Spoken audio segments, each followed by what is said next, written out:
Ukraine 34-ാം സ്വാതന്ത്ര്യദിനം ആഘോഷിക്കുന്നു. 2022 തുടങ്ങിയ റഷ്യയുടെ അധിനിവേശം 4-ാം വർഷത്തിലേക്ക് എത്തിയിരിക്കുന്നു.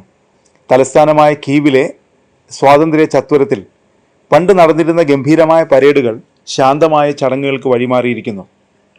യുദ്ധം മൂലം ക്ഷീണിച്ച ജനങ്ങളുടെ മനസ്സ് ഇതിൽ പ്രതിഫലിക്കുന്നുണ്ട്. കഴിഞ്ഞയാഴ്ച 8 മണിക്കൂർ നീണ്ട വ്യോമാക്രമണ മുന്നറിയിപ്പ് രാജ്യത്തെ ഭീതിയിലാഴ്ത്തി. റഷ്യയിലെ കർസ്ക് ആണവ നിലയത്തിൽ യുക്രൈൻ്റെ ഡ്രോൺ വ്യോമ പ്രതിരോധ സംവിധാനം തകർത്ത് ആക്രമണം നടത്തിയതിനെ തുടർന്ന് തീപിടുത്തമുണ്ടായതായി റഷ്യൻ ഉദ്യോഗസ്ഥർ വെളിപ്പെടുത്തി.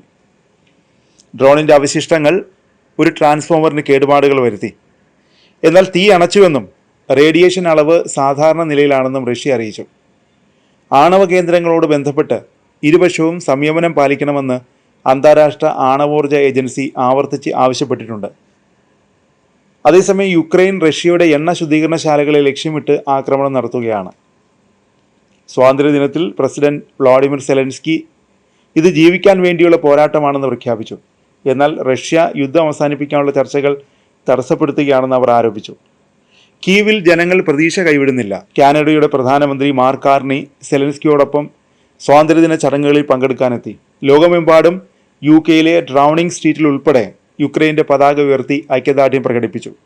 എന്നാൽ യുക്രൈനിലെ ദൈനംദിന ജീവിതം പ്രയാസമേറിയതാണ്. ഡ്രോൺ ആക്രമണങ്ങളും വ്യോമാക്രമണങ്ങളും തുടരുന്നു. കിഴക്കൻ മേഖലകളിൽ റഷ്യയുടെ മുന്നേറ്റങ്ങളും തുടരുന്നുണ്ട്. യുദ്ധം ഇരുവശത്തും കനത്ത നാശം വിതച്ചിട്ടുണ്ട്. എന്നിട്ടും യുദ്ധത്തിൽ ആർക്കും നിർണായക മേൽക്കൈയില്ല. ന്യൂ ഹെവൻ സർവകലാശാലയിലെ ദേശീയ സുരക്ഷാ വിദഗ്ധനായ മാത്യു ഷ്മിഡിറ്റ് യുദ്ധം അവസാനിപ്പിക്കാനുള്ള നയതന്ത്ര ശ്രമങ്ങൾ പരാജയപ്പെട്ടതിനെക്കുറിച്ച് വിവരിക്കുന്നുണ്ട്.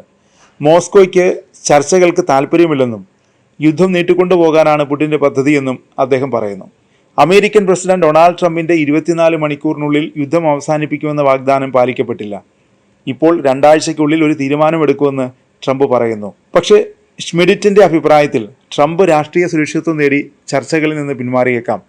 യുക്രൈൻ ധൈര്യം പ്രകടിപ്പിക്കുമ്പോഴും ക്ഷീണിതരാണ്. 1991-ലെ സോവിയറ്റ് യൂണിയനിൽ നിന്നുള്ള സ്വാതന്ത്ര്യം ഇപ്പോൾ പുടിൻ്റെ ഭരണത്തിനെതിരായ യഥാർത്ഥ സ്വാതന്ത്ര്യ പോരാട്ടമായി മാറുന്നു.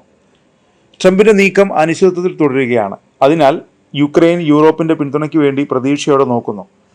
യൂറോപ്യൻ രാജ്യങ്ങൾ യുക്രൈൻ്റെ ആയുധ ഉൽപ്പാദനത്തിന് ധനസഹായം നൽകുകയും യൂറോപ്യൻ യൂണിയനിൽ യുക്രൈൻ്റെ അംഗത്വം വേഗത്തിലാക്കാൻ ശ്രമിക്കുകയും ചെയ്യുന്നു.